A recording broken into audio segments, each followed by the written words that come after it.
Philippine Daily Inquirer would like to thank the following sponsors for making this live stream event possible. Medicard, prescribed by doctors. Metro Pacific Tollways Corporation.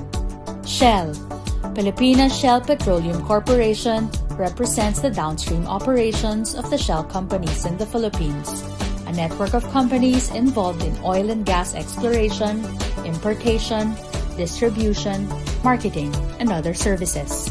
It is the longest-running energy company in the country. We'd also like to acknowledge the organizations that have partnered with us. Thank you to Philippine Association of National Advertisers, or PANA, Makati Business Club, MBC, Philippine Chamber of Commerce and Industry, PCCI, Registered Financial Planner Philippines, RFP, Philippine Business for Social Progress, PBSP, British Chamber of Commerce Philippines, BCCP, League of Corporate Foundation, LCF, Subdivision and Housing Developers Association, SHDA, Philippine Software Industry Association, PSIA, Public Relations Society of the Philippines, PRSP, Philippine Business for Education, PBED, Philippine Retailers Association, PRA, Philippine Association of Agriculturists Incorporated, PAA, the Shareholders Association of the Philippines, SharePhil. Good afternoon, everyone. Thank you for tuning in to the Inquirer Project Rebound webinar series presented by the Philippine Daily Inquirer. My name is Cheche, Lifestyle Editor of the Inquirer, and with me is Connie Fernandez-Brojan, our Visayas Bureau Chief, who will be my co-moderator for this live stream event. Thank you very much for the introduction, Che, and pleasure to have you as my co-moderator. This afternoon, our topic is Tourism Revival, What Has to Work, What's Next? Our guests, business and government leaders and experts in travel, leisure, and hotel marketing will talk about one of the sectors hardest hit with the pandemic, which is tourism. Tourism-dependent communities such as Bohol, Baguio, Cebu, and Boracay have all unveiled their respective programs to revive tourism as restrictions eased. And the Inquirer aims to be these communities' partners in informing the public of the situation on the ground. We hope that this discussion and information campaign will drive the revival of the economies, not just in the cities, but also in the countryside. Before we introduce our guests, we'd like to give an exclusive offer for our viewers. The Philippine Daily Inquirer is offering a 30-day free trial of its digital edition, Inquirer Plus. We are flashing the details on your screen on how to take advantage of this exclusive offer. To know more about the Inquirer Plus subscription, please visit shop.inquirer.com.ph.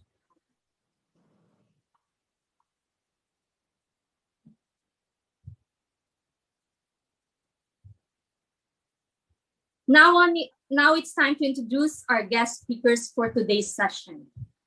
Our first speaker is Noah Macavinta. Noah is the manager of Dini Beach Bar and Restaurant and fulfills various other functions within their family's hotel and restaurant businesses, which include Dini View Villas, Balinghay Beach Resort, Marahuyo Cottages, Siargao, and Lemon Cafe, Boracay. Noah was born and raised in Boracay. He worked with Aura Hotels and Resorts and all around the country before moving back home in the last few years to work in the family business and take an active part in environmental projects on the island as board member of the Boracay Foundation and the Friends of the Flying Foxes. Good afternoon, Noah. Good afternoon. Thank you for having me with you today.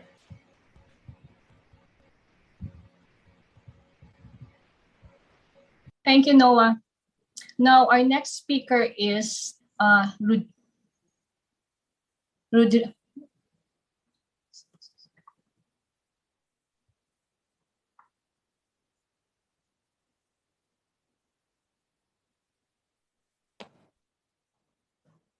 Thank you, Noah.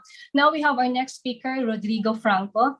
Rodrigo Franco is the President and Chief Executive Officer of Metro Pacific Tollways Corporation, the toll road development and operation arm of the Metro Pacific Investment Corporation. Before joining NLEX Corporation in April 2003, Mr. Franco spent 20 years in JP Morgan Chase Bank. He was Vice President for Investment Banking when he left the Manila branch of JP Morgan Chase by the end of 2002. While in JP Morgan Chase, he assisted several Philippine companies raise funds from the international loan and capital markets and had been involved in originating and executing a number of mergers and acquisitions, equity capital markets, and loan and bond restructuring transactions. Good afternoon, Rod.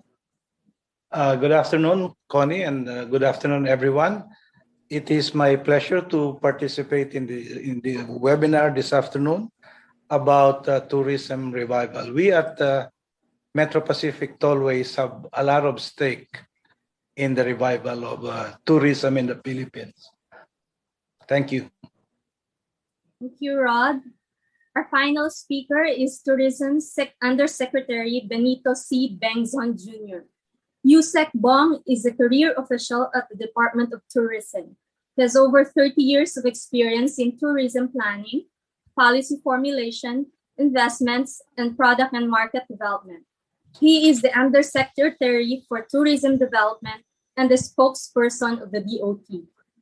Yusek Bong represents the Tourism Secretary in the boards of Tourism Promotions Board, the Duty Free Philippines Corporation, the Philippine Commission on Sports Scuba Diving, the Civil Aviation Authority of the Philippines, the Clark International Airport Corporation, and the Mactan Cebu International Airport Authority. Good afternoon, Yusek Bong. Good afternoon, Cheche, and thank you for having me in this webinar. I look forward to a healthy exchange of ideas with my co-panelists. Thank you, Yusek Bong. Now that we've introduced our speakers, we're going to begin with the discussion. The first question is for you, Yusek. What is the government doing to help the tourism sector given the immense economic losses in the past year? One of the first things that we worked on, even while the pandemic was unfolding, was to prepare a roadmap for tourism. As early as May of last year, we had already drafted a tourism response and recovery plan, whose main objective is to mitigate the impact of the pandemic on the tourism industry. Specifically, we wanted to make sure that we assist business enterprises with their survival, and that we also provide a lifeline to displaced workers in the tourism industry. And what we've done and what we focused on over the last several months is really providing financial assistance by way of working capital loans to our tourism enterprises, and also providing cash assistance to displaced tourism workers. We have a program with the Department of Labor for providing this kind of, like I said, lifeline. But fortunately, we were also able to get substantial funding by way of the Bayanihan to Recover as One Act, or Bayanihan 2, wherein approximately 10.1 billion pesos has been allocated for the recovery efforts of the tourism industry. We realized that tourism is probably the hardest hit industry, not only here in the Philippines, but across the globe. But we're committed to ensuring that we're able to provide the necessary assistance to tourism stakeholders, to tourism workers, and also to protect the other vulnerable groups. This is for you, Noah. What is the current situation of Boracay, and what are the pressing needs of Boracay business operators and the island's tourism industry more than a year into the pandemic? Well, to be frank, no, the current situation in Boracay, I think, is quite dire. Most of the tourism operators are starting to run low on our cash reserves.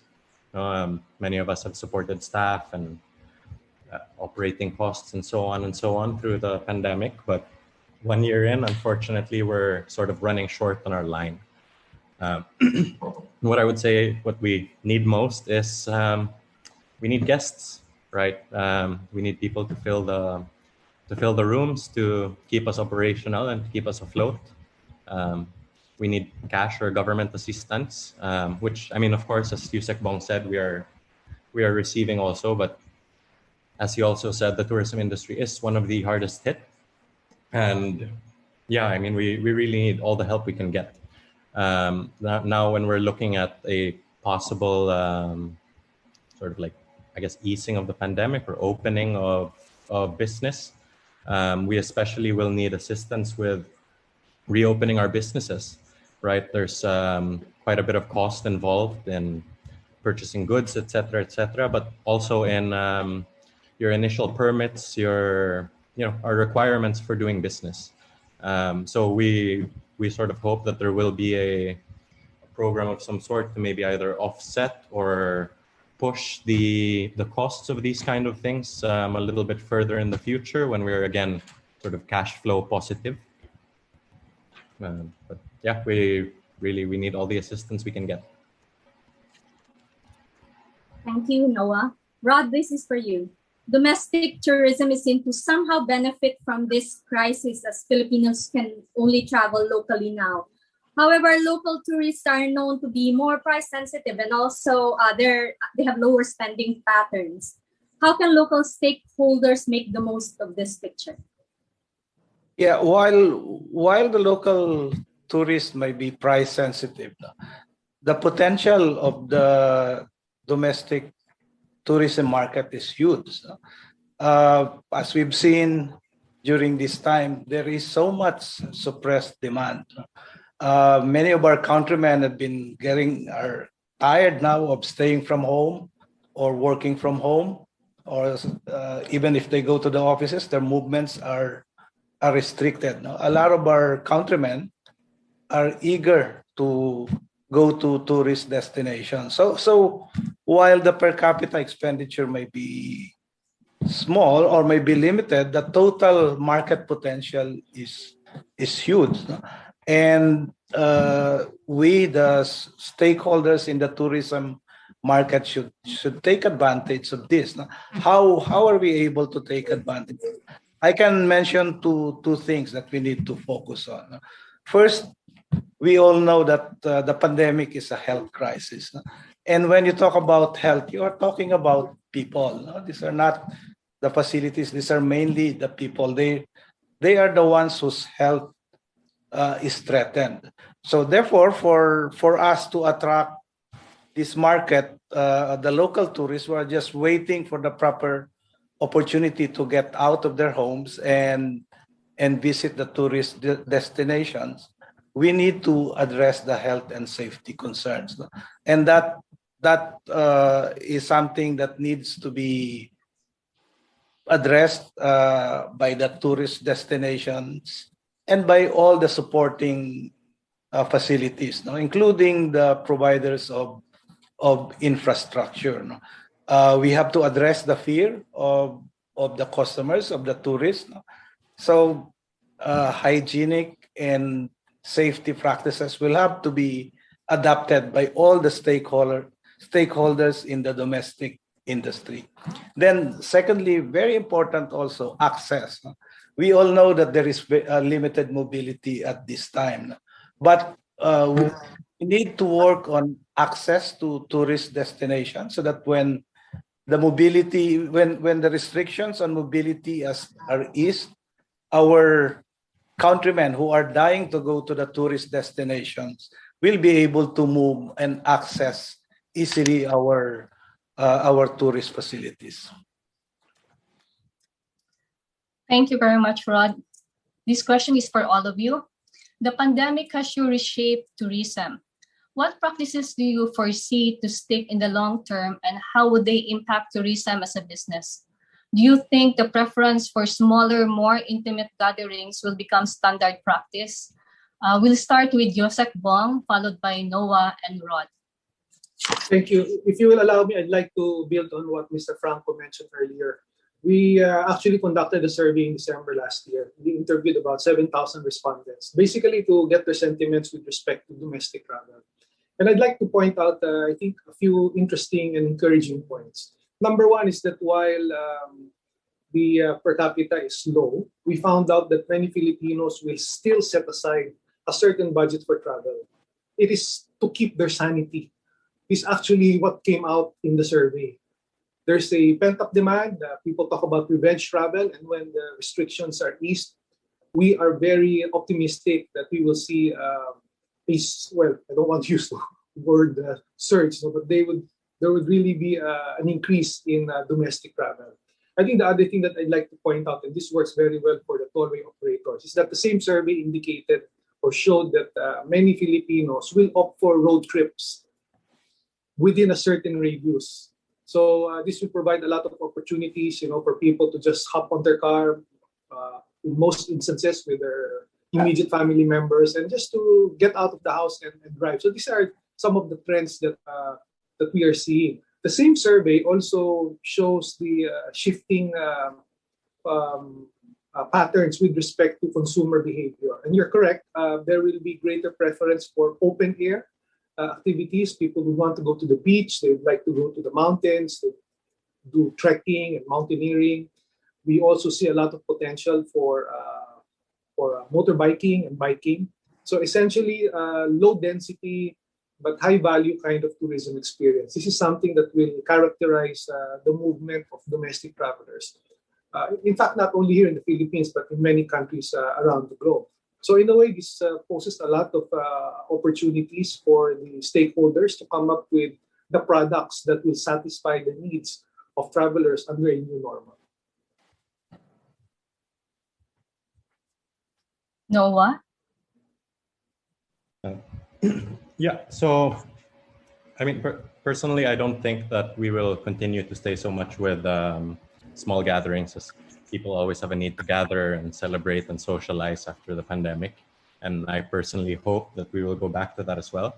But as Yusek Bong said, one of the things that we do hope will stay, and I think that has been one of the sort of lifelines that has been keeping Boracay afloat, is this low density, high value tourism. I mean, we have had people come down from, well, I mean, again, as Yusek said, to maintain their sanity.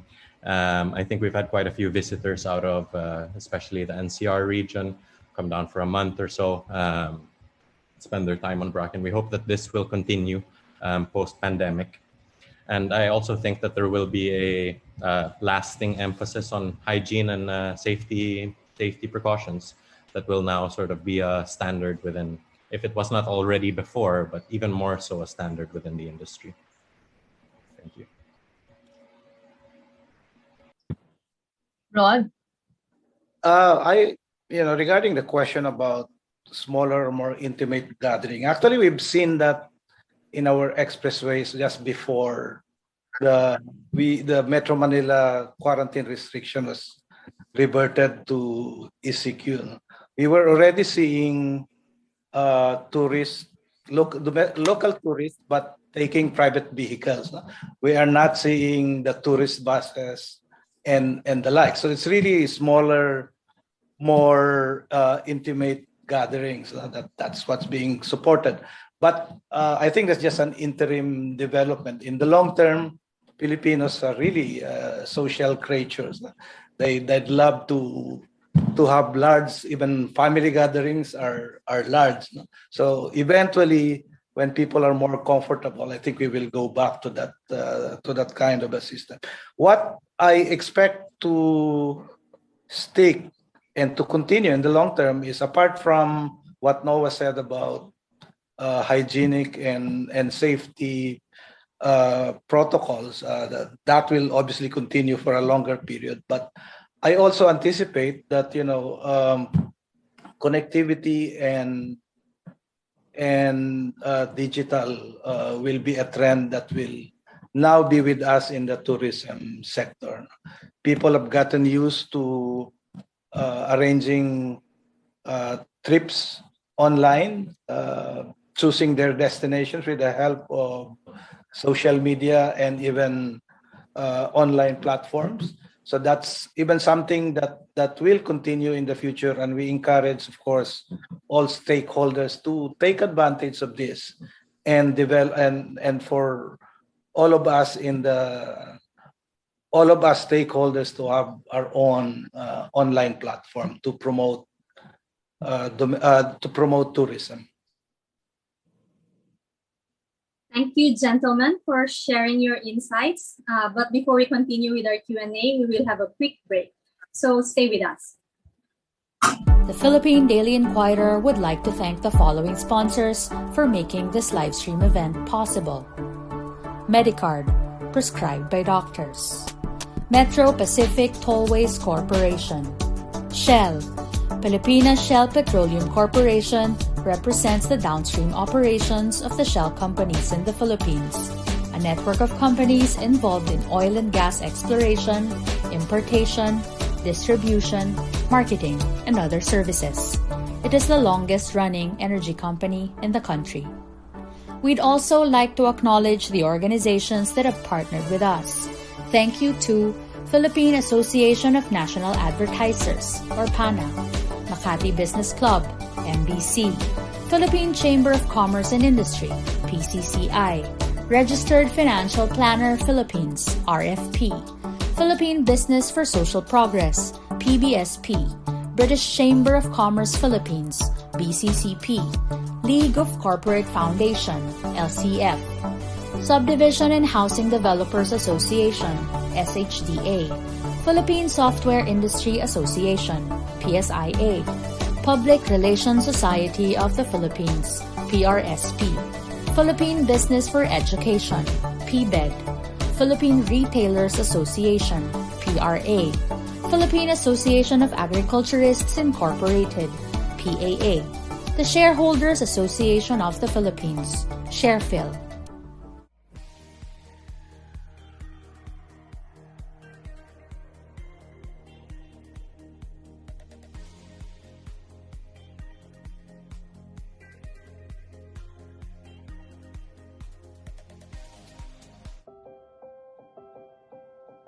I want to be like Mama when I grow up. Mama says learning can take us from where we are to where we can be.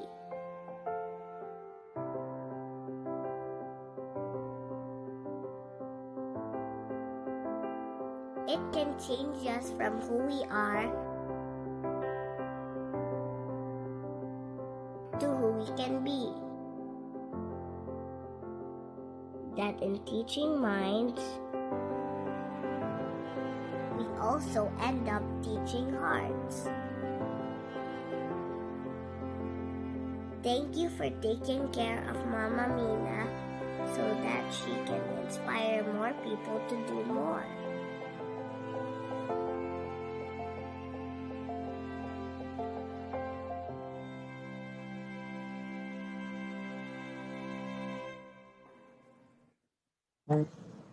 Hello, everyone. Thank you once again for tuning in to the Inquirer Project Rebound webinar series presented by the Philippine Daily Inquirer. Before we proceed with the last part of our discussion, our Secretary of the Department of Tourism, Bernadette Romulo Puyat, has prepared a short presentation to give us an update on the status of the tourism sector. Let's watch the video. Good day and thank you to the Philippine Daily Inquirer. Thank you to Tina Arcea Dumlao for inviting me and giving me this opportunity to share the Department of Tourism's plans on tourism revival. I'm pleased to see that there is a widespread interest in this subject. Tourism, after all, is everybody's business. And the more we can align people and organizations with our cause, the faster we can achieve recovery. Tourism is the lifeblood of many of our destinations around the country. When this source was shut off by strict quarantine measures and worldwide border closures last year, many enterprises and establishments struggled to remain in business. In 2020, we recorded 1.48 million foreign visitors, a decline of 82% compared to the 8.26 million foreign visitors we welcomed in 2019. In terms of revenue, we recorded 82.24 billion pesos, which is a decline of 83% compared to the 482.15 billion pesos in 2019. Tourism carries a large burden, especially because it cuts across sectors of society, covering industries such as accommodation, food and beverage, and transportation. Tourism heavily relies on human interaction and physical contact, making it difficult for the industry to function and generate income during this period. There is an ongoing push and pull between public health needs and the need to restart the economy. Around the world, countries have gone through phases of reopening and closing as they battle second and third waves of the virus. With the gradual rollout of vaccinations, the world is making strides towards the resumption of travel. On a positive note, tourism frontline workers in airports and quarantine hotels have already been included by the IATF in the government's vaccination program. At present, we are coordinating with the IATF to include other tourism workers such as tour guides, operators, and other accredited workers and service providers in the priority group. The restrictions on movement and operational capacity to curb transmissions continue to affect the already impacted individuals and enterprises, mostly MSMEs, that rely on tourism. Currently, the Department of Tourism is implementing several programs under Bayanihan 2 to help them weather the ongoing storms. Under Bayanihan 2, a total of 10.1 billion pesos has been allocated to help the tourism industry. Of this amount, 6 billion pesos was allocated for working capital loans under the CARES for Travel program, which is being implemented in cooperation with the DTI Small Business Corporation or SBCOR. Through the CARES for Travel program, MSMEs in the tourism sector will have zero interest, no collateral loans with a loan period of up to 4 years, including a corresponding grace period of up to 1 year. As of April 8, a total of 358 loan applications have been approved with a total loan amount of 137,717,373.48. Furthermore, 3 billion pesos has been allocated for displaced tourism workers under the DOT and DOLE's Financial Assistance Program, where affected tourism workers can receive 5,000 pesos each. As of April 6, 2021, a total of 368,118 tourism workers have benefited from the program, with a total cash assistance amounting to 1.8 billion pesos. But of course, we will be giving you more updated figures later. We are also continuing to conduct our capacity building programs for industry stakeholders to prepare and update them for business in the new normal. The DOT has organized webinars on the basics of e-commerce, how to use digital tools, trainings on improving housekeeping and sanitation, and virtual tour guiding, among others. Since we transitioned our courses online last April of 2020, the DOT has held 698 training programs, while the combined number of trainings for 2020 and the first quarter of 2021 was 23% less than the trainings conducted in 2019. We are glad to note that we reached a total of 43,602 participants, a 15.13% increase compared to the total number of participants in 2019. Furthermore, we were able to expand our reach to 2.19 million viewers through live streaming. As long as there are restrictions on international travel, the recovery of the Philippine tourism industry will be anchored on domestic tourism. And we intend to leverage the huge domestic tourism base that we already have.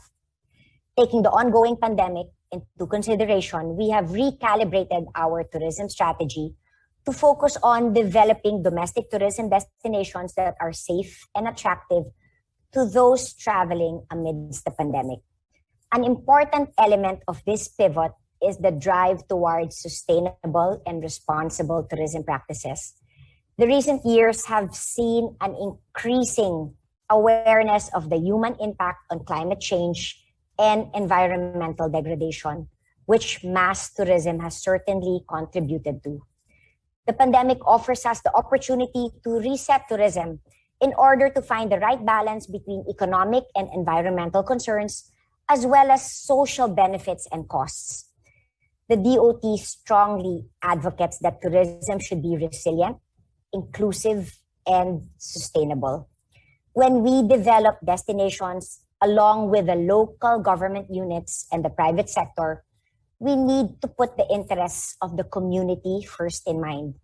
While tourism promises to bring revenue to the community, the changes must first be acceptable to the locals from the immediate term to the long term.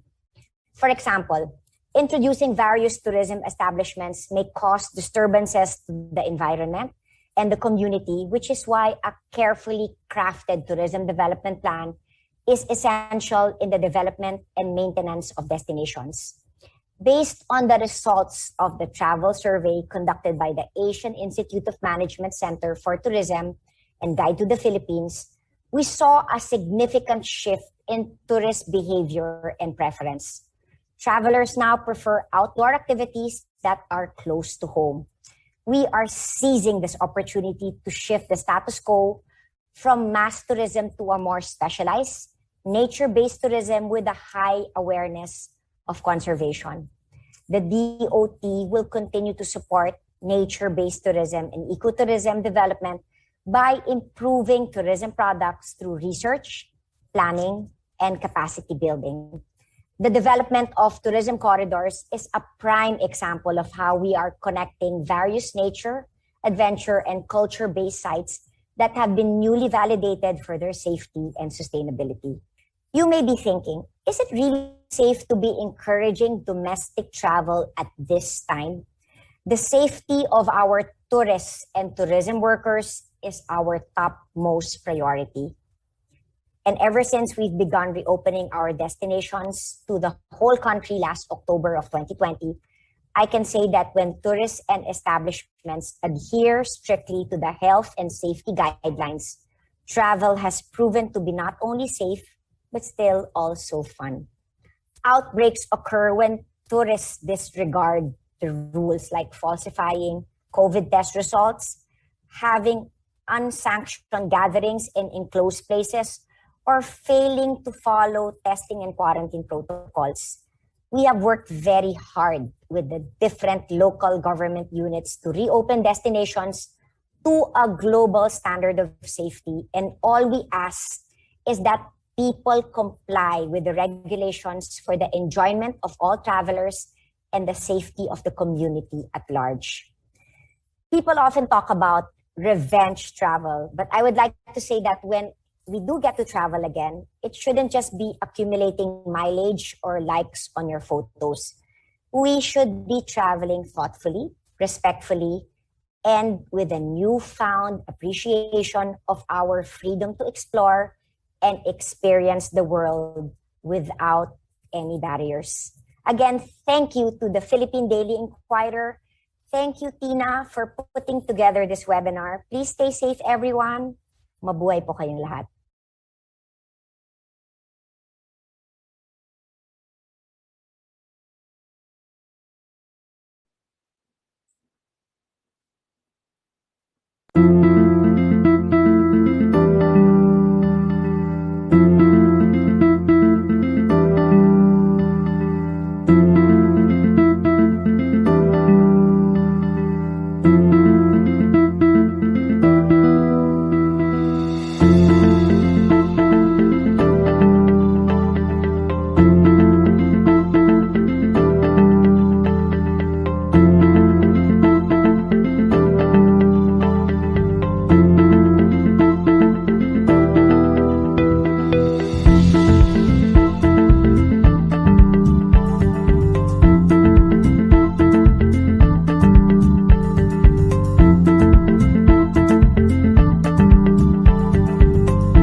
Thank you very much for that optimistic report on the state of Philippine tourism, Sec Berna. If you just look at the numbers, the economic losses have been staggering indeed. But thanks to the hard work of the DOT in cooperation with other concerned agencies in the private sector, it looks like we are primed to bounce back soon enough. As Sec Berna said, as long as we adhere to the health protocols imposed by the IATF and with the rollout of vaccines, we can go back to traveling around the country safely again. And the sooner we can do that, the quicker our tourism-related businesses can recover. Moving on to the last part of our online discussion, we have more questions waiting to be answered. Let's start off with this one. This is for Yusek Bong. The question is from the Public Relations Society of the Philippines. When travel becomes viable again, how will you encourage people to go out and contribute to the recovery of the tourism industry? In our tourism response and recovery plan, we've identified 5 recovery elements. The first one refers to the overall economic situation. And I think we've established this already early on, that even with a smaller budget, people will still set aside some funds to travel when restrictions are removed, because travel is seen as a necessity and not a luxury. The second recovery element pertains to enterprise environment. We have to make sure that the enterprises survive, and this is the reason that we have provided working capital loans to the Small Business Corporation, particularly to the micro, small, and medium enterprises.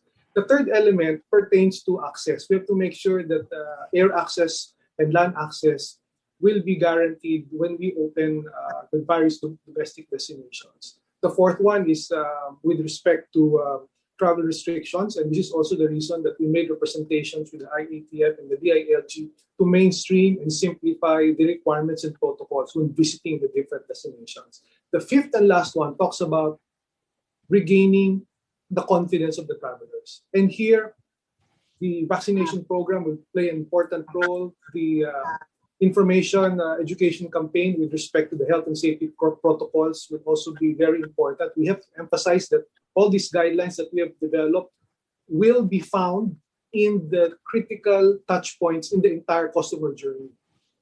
Getting on the tourist land transport, checking in the hotel accommodations or resorts, booking your tours, tour guides, etc. So these health and safety protocols must be complied with. But the other thing that I think we ought to emphasize also is that there has to be a change in the behavior of the consumers under the new normal. We will have to be more patient, more understanding, and more cooperative, because there are certain protocols that we will have to follow under the new normal. Thank you, Yusek Bong. This is for you, Noah. The question is from Inquirer Luzon Bureau Chief Edra Benedicto. How do you think the hotel industry must change or adapt to the new normal when people are allowed to travel again? So I think many of these changes have already been happening, and as like Rod mentioned earlier, one of the big ones I think is that people have gotten very used to doing things smoothly online.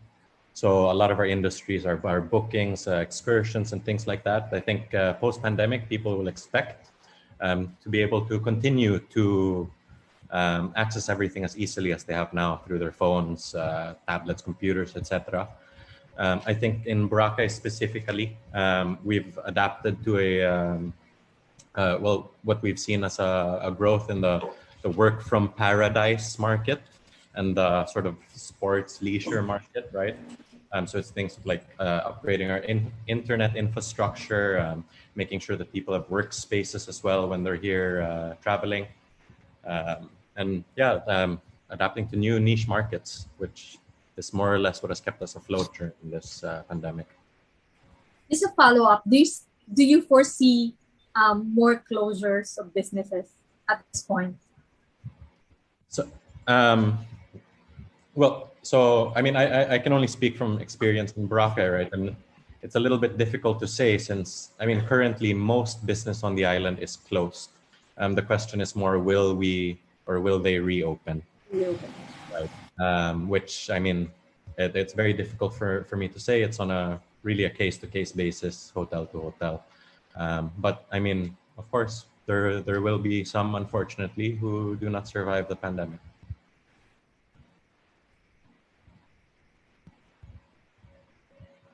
Thank you, Noah.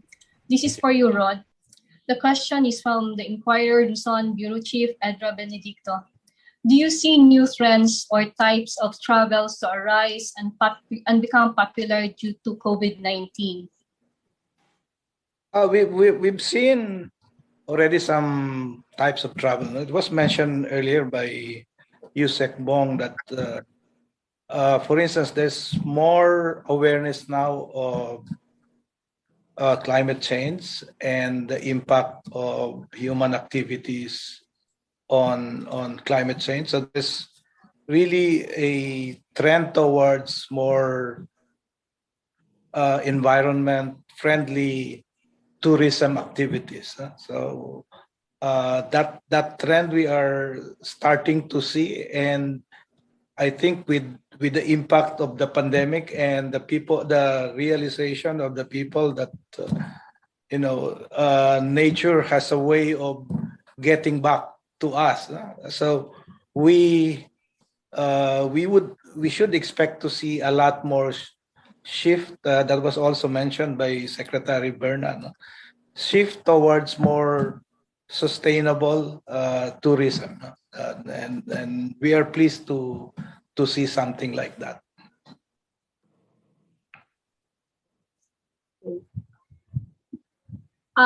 Yusek Bong, can you please expound on what Sec Berna said in the video?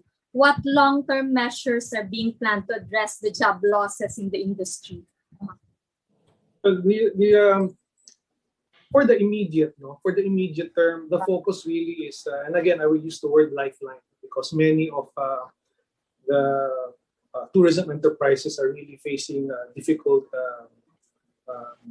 financial challenges. And the focus really is, like I said, to provide working capital loans through the Cares for Travel program, and for the displaced workers to get the cash assistance about 5,000 pesos. In the long term, what is important here is to ensure the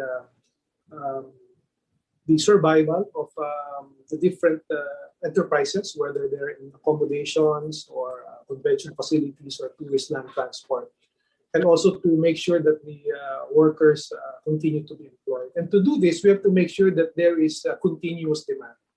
As we have already mentioned many times over, the strategy over the next several months will be on domestic tourism. But I might as well make an important point that very few people realize or know that the revenue that we get from domestic tourism is about 6 times that of international tourism.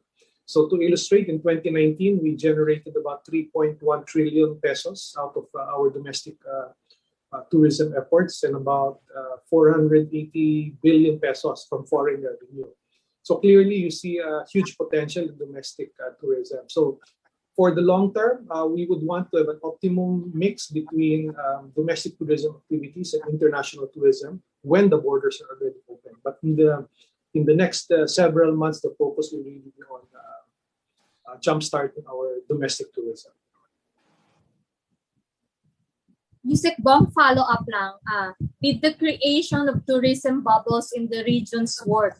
And how can this strategy be tweaked or improved to give local tourism another shot in the arm? This is a question for our region section. We've had a lot of success with the initial bubbles that we developed. Many of you are probably aware that one of the first bubbles that we developed was for Baguio and provinces of Region 1. So it was successful in that we were able to encourage movement within that certain bubble. And of course, we've also adopted the same concept in other areas, Manila going to El Nido, Manila going to Boracay.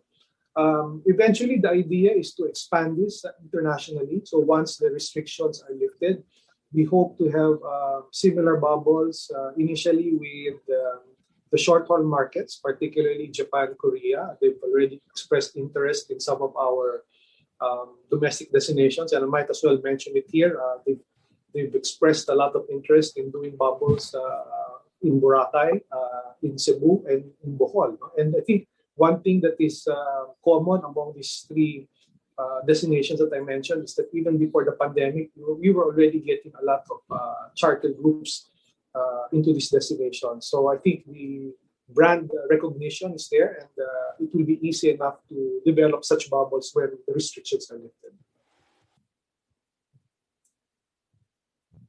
Thank you, Yusek. Thank you.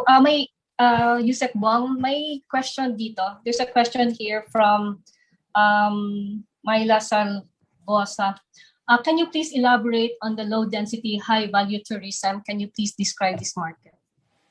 The idea there basically is to keep the number of clients to a minimum, but offering a higher quality of travel experience. Some people use the word bespoke, some people use the word customized, but this is almost the exact opposite of mass tourism.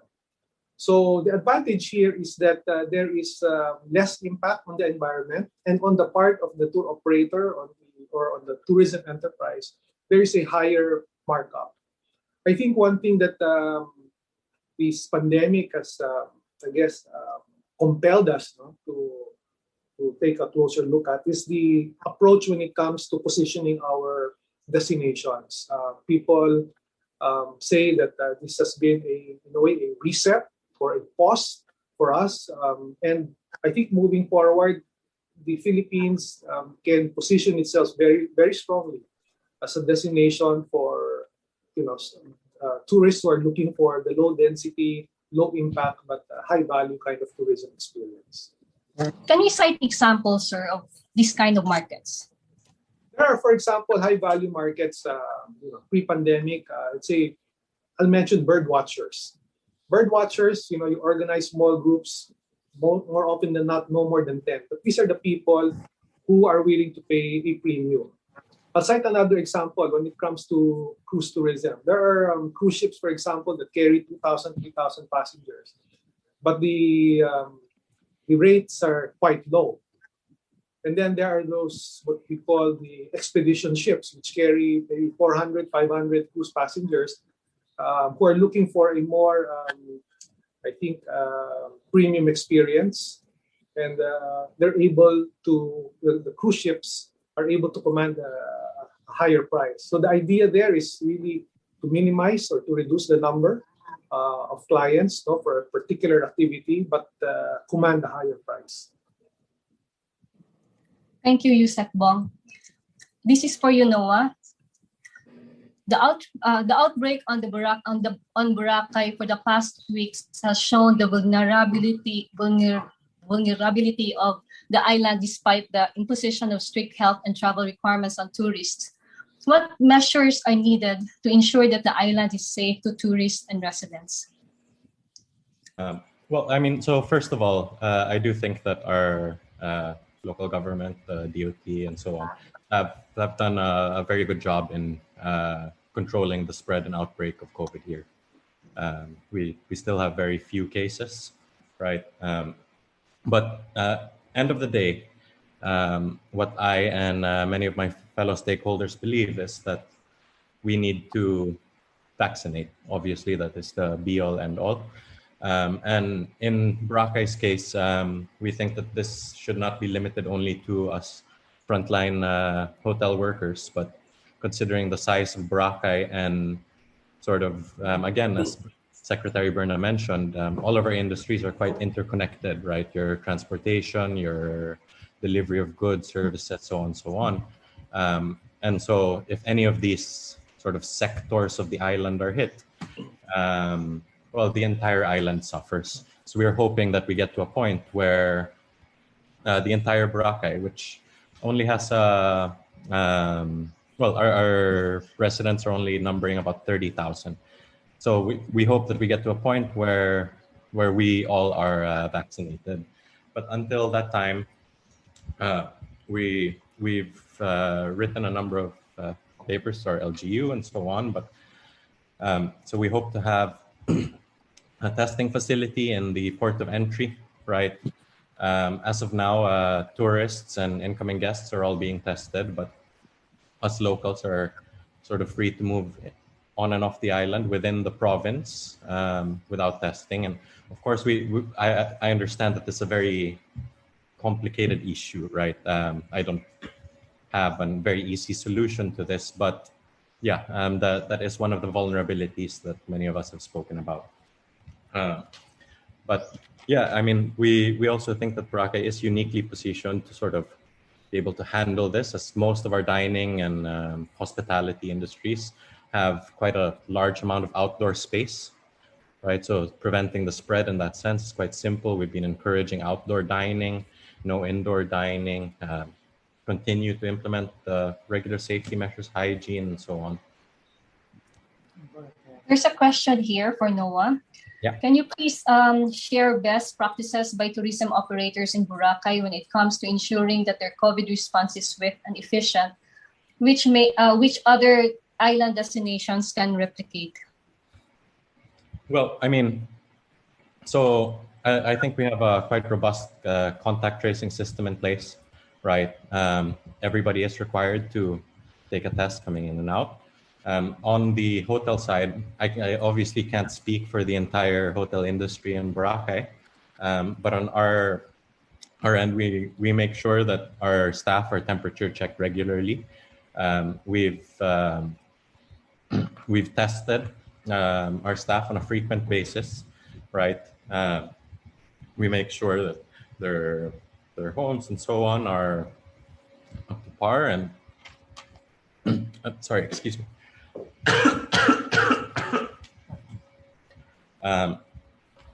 And yeah, I mean, basically we follow the DOT and DOH protocols, right? With isolation, testing, yeah.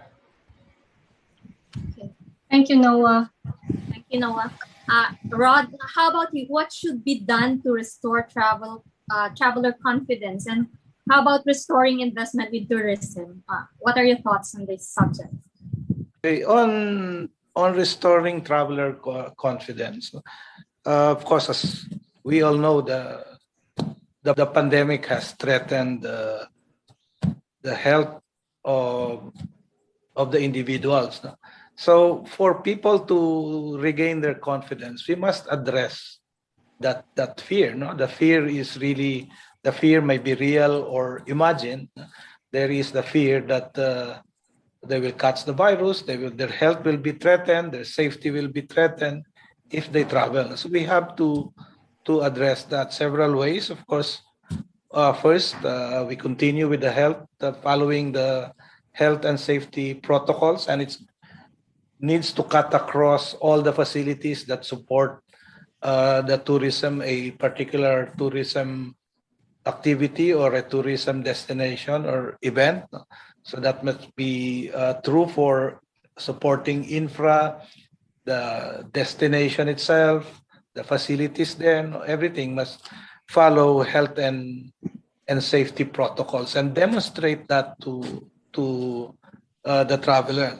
Then secondly, it's been mentioned time and time again, vaccination is key to regaining confidence. We need to push and even accelerate, if possible, the vaccination program. It's something that would be a shot of confidence. No? And it's not only something that would protect you from the virus, it would also restore the confidence of the traveler. And then the other thing is, of course, information campaign. Some of the fears are more imagined. We have an overdose of social media posts on the pandemic and the virus. And sometimes this may create misimpression and misinformation about the health and safety of travelers. So we need to help the Department of Tourism, the other stakeholders must continue to help also to have an extensive communication campaign addressing the fears of the motorists. So these are just some of the the things that we need to do to restore confidence of the traveler. Now, on the investment side, of course, what happened during the pandemic, there are some facilities that closed. There are some that would not be patronized because they don't have health and hygiene facility. So there would be, I would expect,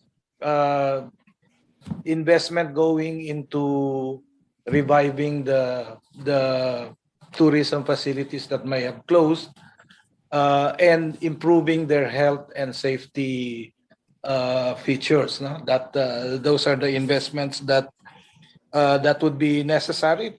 I would also expect to see investments in promotion campaigns, and also in developing digital capabilities for some of the tourism establishments that don't yet have an effective and efficient digital platform. As to new facilities, well, I guess we have a lot of facilities right now, no? And some may have closed and may need to be reopened, but I would guess there is, as of now, an excess capacity. Maybe we need to develop new facilities that cater to the emerging trends, no? But I wouldn't expect that to be many. So maybe we will see more repurposing of tourism facilities, no? So that the surplus capacity can be eventually be eliminated. No? So once we eliminate the surplus capacity, then we would see more investments flowing into the tourism sector. I would dare to say, right now we don't need massive investments. No? We just need to make sure the facilities are properly maintained. Those that have been closed can be reopened in anticipation of the demand coming back. So those are my thoughts about where the investments will be going in the tourism sector. I think this next question is related to that. So from Philippine Business Education, are there post-COVID skills and competencies that the tourism sector will look for? And what kind of training will it entail? Maybe Rod, you can answer that. Well, there is, as we mentioned earlier, there is a growing trend towards environment-friendly facilities, and a growing awareness for climate change and the impact of tourism activities on climate change. So that may be something that we need our tourism stakeholders to be aware of, and for them to also address. No? I keep on saying also that in terms of learning activities, there is really a need to shift to digital platforms. That's something we can no longer avoid. That the market has shifted to digital. So to those tourism establishments that don't yet have their digital strategy, that may be something actually that you could learn right now, no? Or develop right now while you are not having so many customers to tend to. No?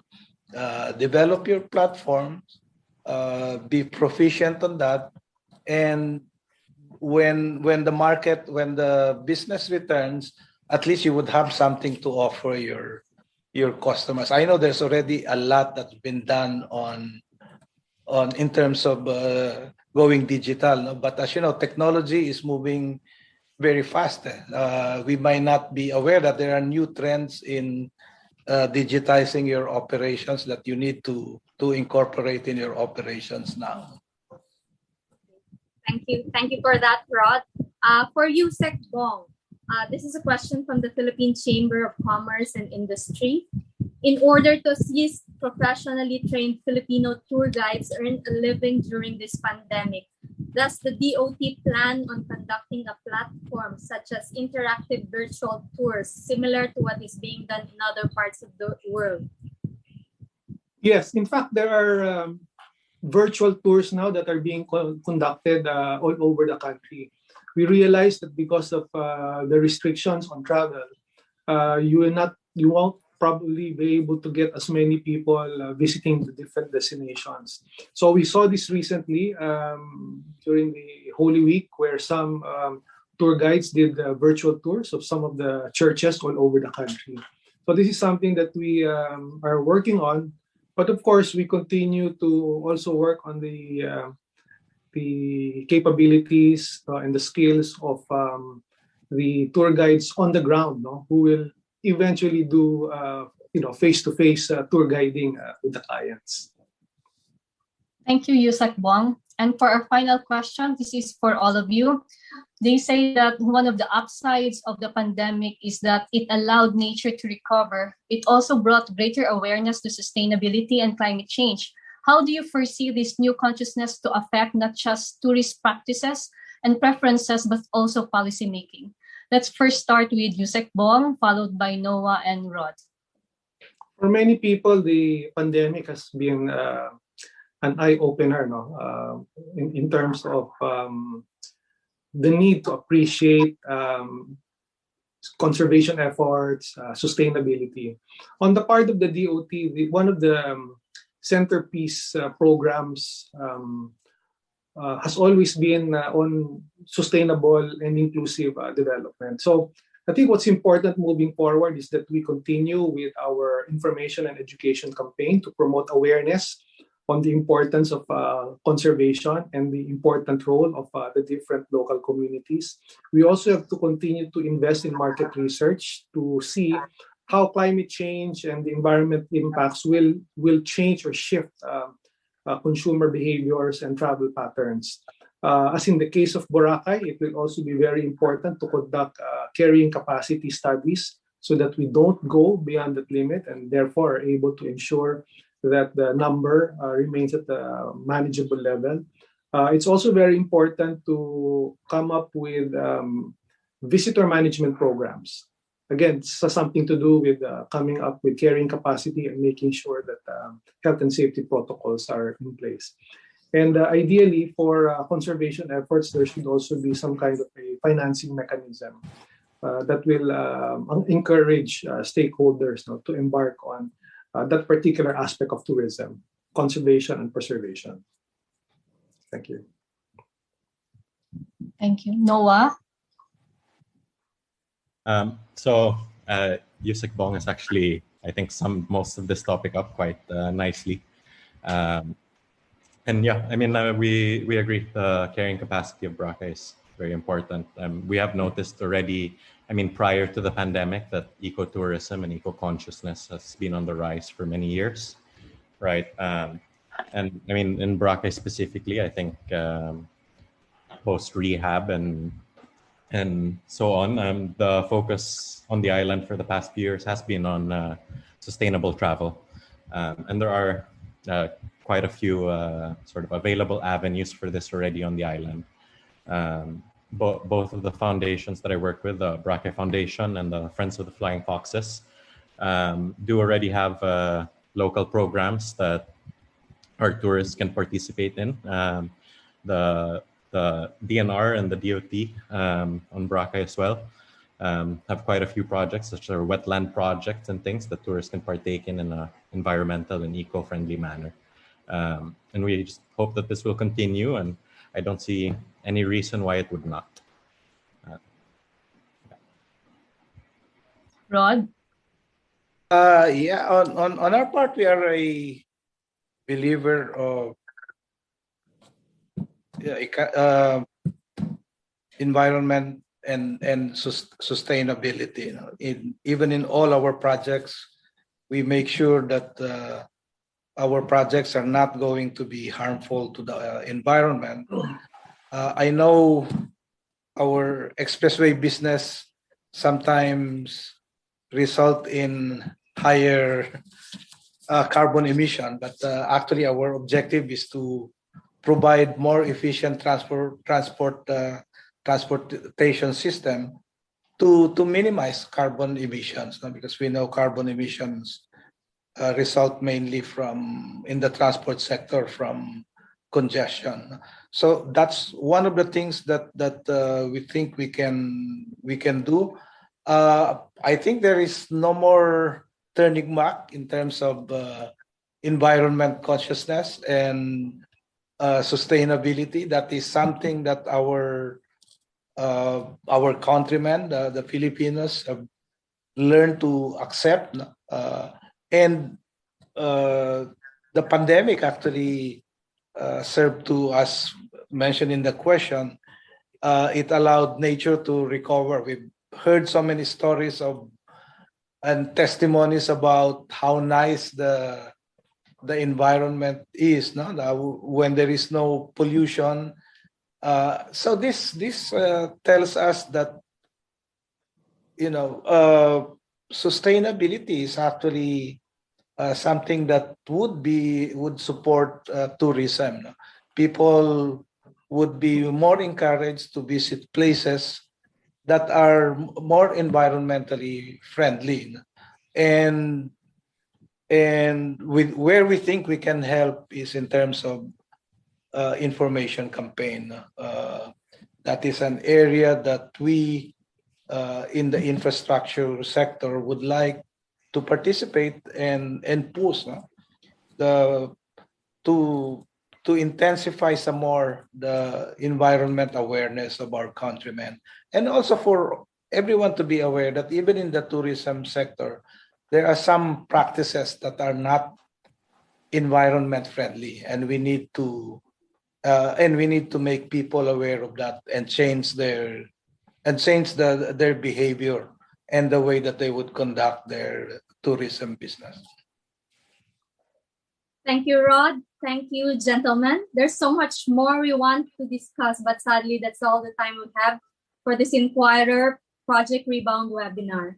Once again, thank you so much to our speakers for sharing their valuable insights and experiences with us.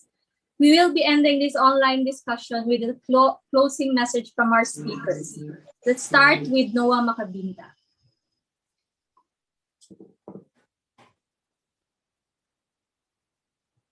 Noah? Yeah, so sorry, I realized I was on mute. No, I would just like to thank you both, and Yusek Bong and Rod, for all the valuable insights and for having me with you today. We just, once again, as the Philippines' sort of #1 tourist destination, we really hope that we will be sort of prioritized or included higher up on the list of vaccinations so that we can get back to business soon. But really, we're just very happy to see that there's so much interest in reviving the tourism industry. And yeah, I'd just like to thank you for having me as a part of your discussion here today. Okay, thank you, Noah. Now let's hear it from Rod. Thank you to Inquirer. Thank you also to all the panelists and all the participants in this webinar. I'd just like to reiterate that, you know, we at Metro Pacific Tollways, our role in the tourism ecosystem is really to help provide access and specifically infrastructure that will improve access to many of our tourism establishments. No?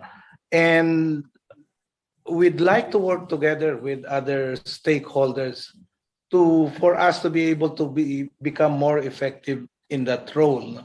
We've actually, during the pandemic, we've actually not stopped. No? We've even we continue to build roads. Right now, we have 4 expressways in operations. It's NLEX, SETEX, in the south, Cavitex and Calax. 2 are under construction, our own connector road, and a project that we are very proud of because it really supports tourism. A Cebu-Cordoba expressway in Cebu.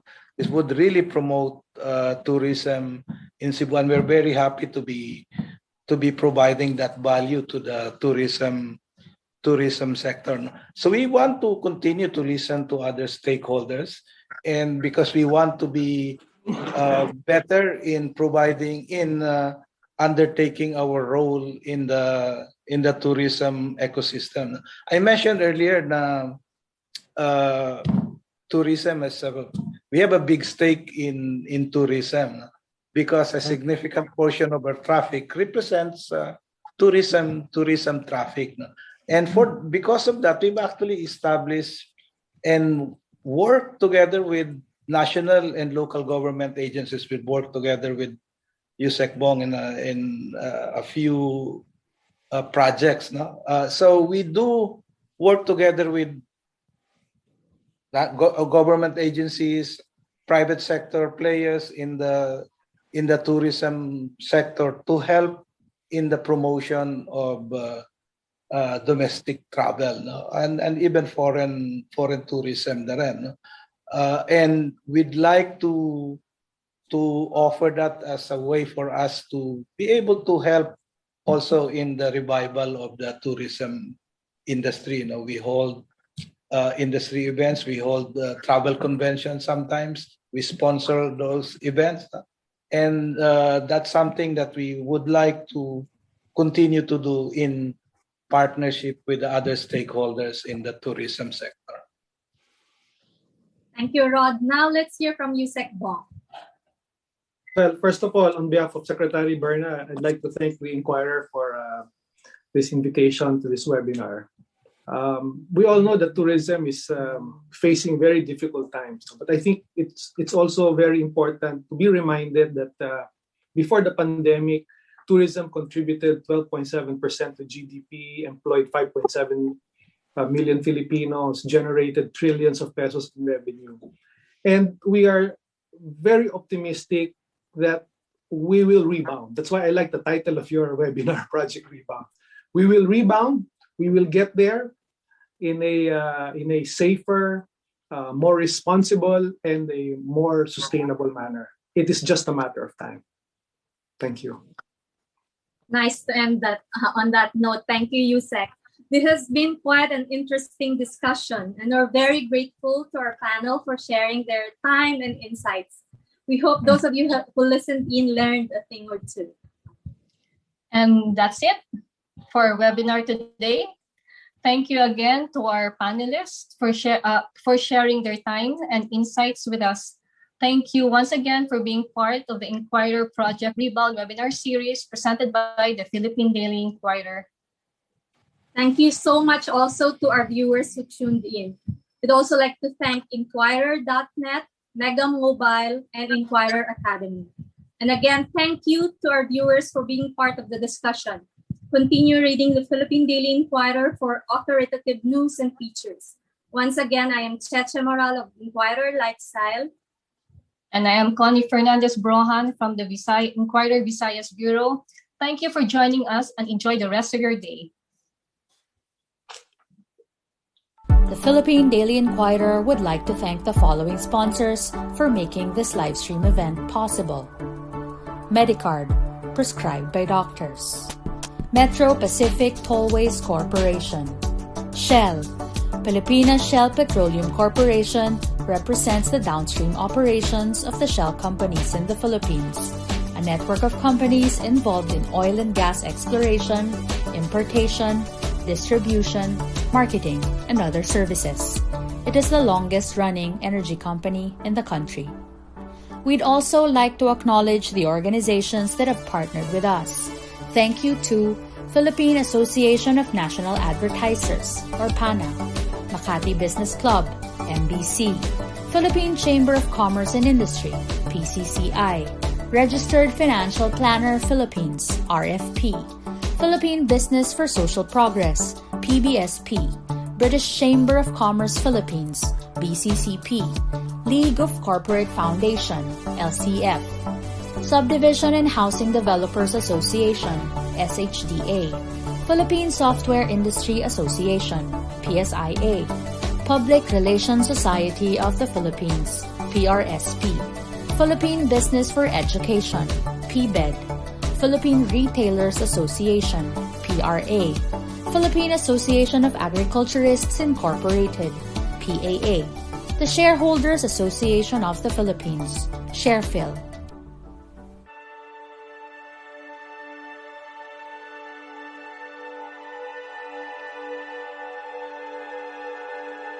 As a retailer, dapat well-presented ako sa lahat ng ginagawa ni Shen. Since given na yung quality, ang kailangan kong gawin is yung safety lahat ng pumapasok na customer as well as overall ng safety ng buong bawat stasyon. Kung minsan, hindi mo lang talaga maiwasan, may mga challenges. Siguro for the 15 years, nagpipick up ako sa Limay. Pag nag-announce siya ng wala ng allocation, so ang gagawin ng tanker, kailangan lumipat sila sa Tabangaw or Poro. So which is 5 to 7 hours of travel one way. Minsan po kasi medyo mahirap kasi nagkukuhan kami sa mga daan na matraffic. During lockdown, itong pandemic na to, nag-announce kami na meron kaming Subic terminal na bagong pwede. Masaya kami na convenience para sa amin mga retailer ng North Luzon and para sa mga customer namin as well. The moves that we are undertaking are really in line with our expansion plans. So we make sure that not only are we actually converting Tabangao into a world-class import facility on its own, but actually we are setting up a network of import facilities all across the country. This Subic import facility is certainly one of them. This actually allows us to have a more robust and more reliable supply chain.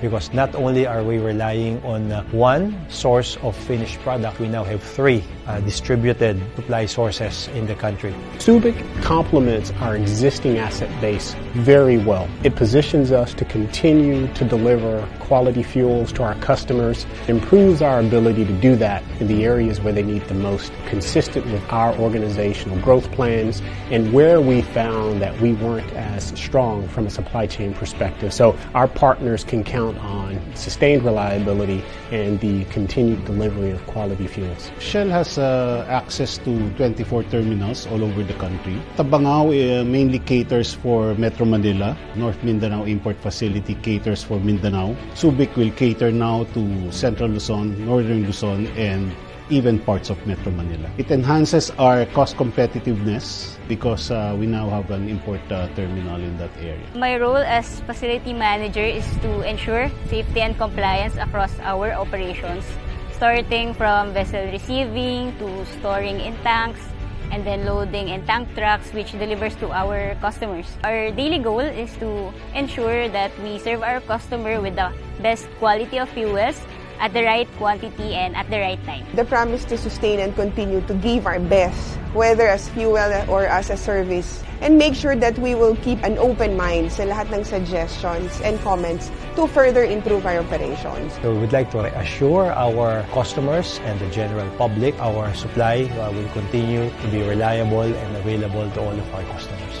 Siguro yung pagiging part of something bigger than yourself. You're serving the fuel needs of the Philippines in general. So I think that's the best part. We are actually investing over 1 billion pesos to convert Tabangao into an import facility over the coming years. The fact that we have established our North Mindanao import facility a couple of years back and the fact that we are now inaugurating this facility is a true demonstration of Shell's commitment to the country.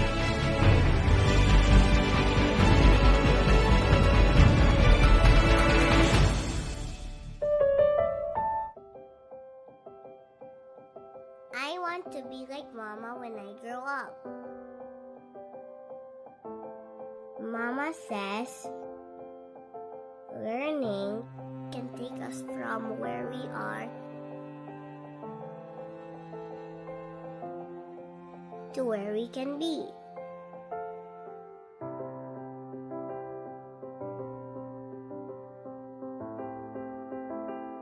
It can change us from who we are to who we can be. That in teaching minds, we also end up teaching hearts. Thank you for taking care of Mama Mina so that she can inspire more people to do more.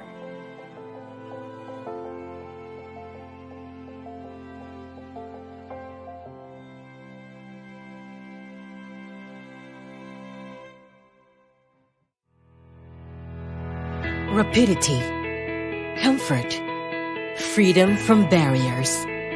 Building the country's most durable productive assets is Metro Pacific Tollways Corporation's expertise. With each road that we build comes innovation, movement, and access, opening the way forward for citizens to venture to bigger opportunities and a brighter future for businesses and families. Through our network of toll roads strategically located across the Philippines, we will drive the country's socio-economic growth and enable motorists to experience the joy of safe travel. The NLEX is the country's showcase for toll road operations, with standards comparable to modern toll roads across the globe. This 97-kilometer expressway is the main road artery that connects Metro Manila to some 15 million people in North and Central Luzon. The NLEX C5 Link Segment 8.2 is a 7.5-kilometer expressway that will link C5 and Commonwealth Avenue to NLEX. This project is seen to decongest Metro Manila by providing alternative access to mainline NLEX further east of Metro Manila, bypassing EDSA and the Balintawak Toll Plaza. Segment 10 is the second and final component of the NLEX Harbor Link. This engineering marvel will serve as a bridge to the harbor area, reducing travel time from NLEX Valenzuela to Radial Road 10 from 23 to 11 minutes, enabling unimpeded delivery of goods 24/7. The NLEX-SLEX Connector Road is an 8-kilometer highway that will extend the NLEX southward from the end of Segment 10 in C3 Road, Caloocan City to PUP Santa Mesa. It will decongest traffic in Metro Manila by providing motorists with an alternate route between the north and south, and is projected to decrease travel time from the NLEX to SLEX from 2 hours to just 20 minutes.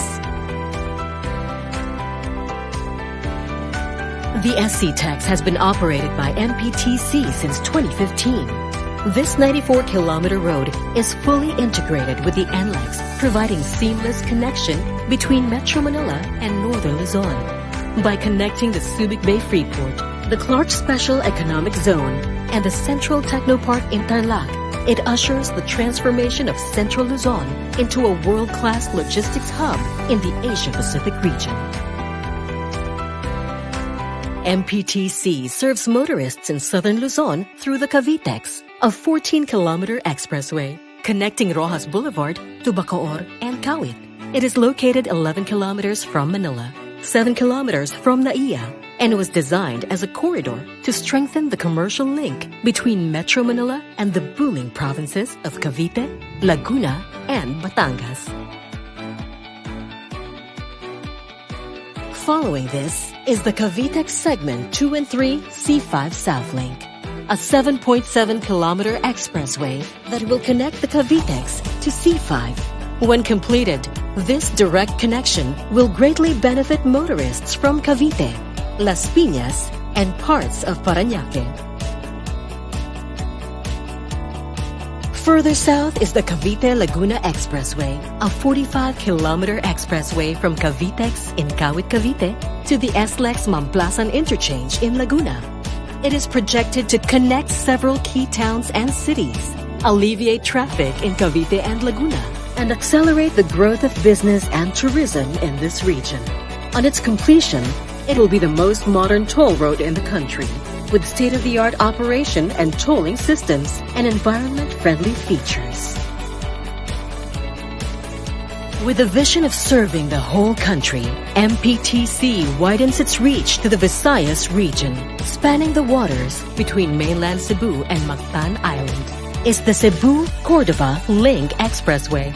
The CC-LEX will improve access between Cebu and Cordova, relieving traffic from the two existing bridges and ushering vibrant possibilities for business, tourism, and real estate. It is the first project outside of Luzon and the first project in partnership with the LGUs of Cordova and Cebu City. MPTC is a subsidiary of Metro Pacific Investments Corporation. Through state-of-the-art technology and responsible modernization, we support the government's drive to create infrastructure for nation building. First and foremost, by building opportunities to invest in people. By addressing sustainability. By uplifting communities. By being a light in their darkest hour. Because to us, the road is a symbol of hope, of progress, of a journey to the bright destination awaiting the Philippines. So on this road, let us move forward together.